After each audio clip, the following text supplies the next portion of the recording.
MES Shiv Sena या संघटनांवर राज्य सरकारने बंदी घालावी अशी मागणी करून मंगळवारी कर्वे शिवरामेगौडा गटाच्या कार्यकर्त्यांनी आंदोलन करून जिल्हाधिकाऱ्यांना निवेदन सादर केले। राज्य सरकारचा वारंवार अपमान करण्याचा कट रचणाऱ्या एमईएस व शिवसेनेने सीमा भागात गोंधळ घातला आहे। या संघटनांवर बंदी घालावी म्हणून अनेक वेळा आंदोलने केले तरी सरकारने दुर्लक्ष केले असा आरोप आंदोलकांनी केला। ಮೊದಲನೇದಾಗಿ ಕರ್ನಾಟಕ ರಾಜ್ಯದಲ್ಲಿ ನಾವು ಹಲವಾರು ಬಾರಿ 60% ಕನ್ನಡ ಇರಬೇಕಂತ ಹೇಳಿ ಕಡ್ಡಾಯವಾಗಿ ಕರ್ನಾಟಕ ಸರ್ಕಾರದ ಆದೇಶ ಪ್ರಕಾರಕ್ಕೆ ನಾವು ಎಲ್ಲ ಕನ್ನಡಪರ ಸಂಘಟನೆ ಕರ್ನಾಟಕ ರಕ್ಷಣಾ ವೇದಿಕೆ ಶಿವರಾಮೇಗೌಡ ಬಣ್ಣದ ನೇತೃತ್ವದಲ್ಲಿ ಇವತ್ತು ಬೆಳಗಾವಿಯಲ್ಲಿ ಮತ್ತು ಗಣೇಶ ಹಬ್ಬ ಬಂದಂತ ಸಂದರ್ಭದಲ್ಲಿ ಇವರು ಎಂಇಎಸ್ ನಾಯಕರು ಪದೇ ಪದೇ ಒಂದು ಹಬ್ಬ ಬಂದಾಗ ನಮಗೆ ಮರಾಠಿ ಭಾಷೆಯನ್ನು ಕೊಡಬೇಕು, ಮರಾಠಿ ಪತ್ರವನ್ನು ಕೊಡಬೇಕು ಅಂತ ಮರಾಠಿ ಬ್ಯಾನರ್ಗಳನ್ನು ದೊಡ್ಡ ಇಲ್ಲಿ ಬೆಳಗಾವಿ ಜಿಲ್ಲೆ ಸಾಕಷ್ಟು ಮರಾಠಿ ಬ್ಯಾನರ್ ಅನ್ನು ನೀಡ್ತಾ ಇದ್ದೇವೆ। ಇದಕ್ಕೆ ನೇರವಾಗಿ ನಾವು ಹೇಳ್ತಾ ಇದ್ದೀವಿ, ಜಿಲ್ಲಾಡಳಿತಕ್ಕೆ ನಾವು ಎಚ್ಚರಿಕೆಯನ್ನು ಕೊಡ್ತಾ ಇದ್ದೀವಿ।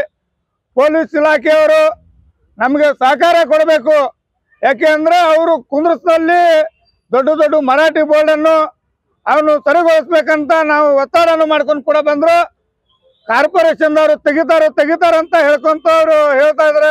ಈಗ 8 ದಿನದಲ್ಲಿ ಇನ್ನ ಗಣೇಶ ಹಬ್ಬ ಇನ್ನ ದೂರಿದೆ, 8 ದಿನದಿಂದ ಮರಾಠಿ ಬೋರ್ಡ್ ಅನ್ನು ದೊಡ್ಡ ಬೆಳಗಾವಿಯಲ್ಲಿ ಹಾಕ್ತಾ ಇದ್ದಾರೆ।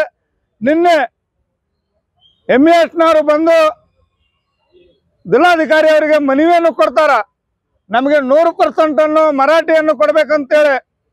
ಇವರು ಮರಾಠಿ ಬೇಕಾದ್ರೆ ಇವರಿಗೆ ನೀವು ಮಹಾರಾಷ್ಟ್ರಕ್ಕೆ ಹೋಗಬಹುದು, ನಿಮಗೆ ಒಳ್ಳೊಳ್ಳೆ ಪದೇ ಮರಾಠಿ ಬೇಕು, ಅದನ್ನು ಬೇಕು। ಕರ್ನಾಟಕ ರಾಜ್ಯದಲ್ಲಿ ಇದ್ದು ಕನ್ನಡಿಗರನ್ನ ಆಸ್ತಿ ಮಾಡ್ಕೊಂಡು ಕರ್ನಾಟಕದಲ್ಲಿ ನೀರು ಕೊಡೋದು, ಕನ್ನಡಿಗರ ಅನ್ನ ತಿಂದು ನಿಮ್ಗೆ ಪದೇ ಮರಾಠಿ ಬೇಕಾದ್ರೆ ಇನ್ನು ಮೇಲೆ ನೀವೇನು ಮನಿ ಪತ್ರ ಕೊಟ್ಟು ಮನ್ಯಾಗ ಕುಂತಾರನ್ನ ಕರ್ಕೊಂಡು ಬರ್ತೀರಲ್ಲ, ನಾವು ಮನಸ್ಸು ಮಾಡಿದ್ರು ಮನ್ಯಾಗ ಹೆಣ್ಣು ಮಗಳಾಗಲಿ ಗಂಡು ಮಗಳಾಗಲಿ ಈ ರೀತಿ ನಾವು ಕರ್ಕೊಂಡು ಬರ್ಬೋದು। ಇದನ್ನು ನಮಗೆ ನಿಮ್ಮ ಜೊತೆ ಹೊಡೆದಾಟ ಮಾಡ್ಬೇಕಂತಿಲ್ಲ। ನೀವು ಕರ್ನಾಟಕದಲ್ಲಿ ಇರಬೇಕಾದ್ರೆ ಕನ್ನಡಿಗರು ಕನ್ನಡ ಮಾತಾಡಬೇಕು, ಕನ್ನಡ ಬಳಸಬೇಕು, ಕನ್ನಡ ಬರೀಬೇಕು।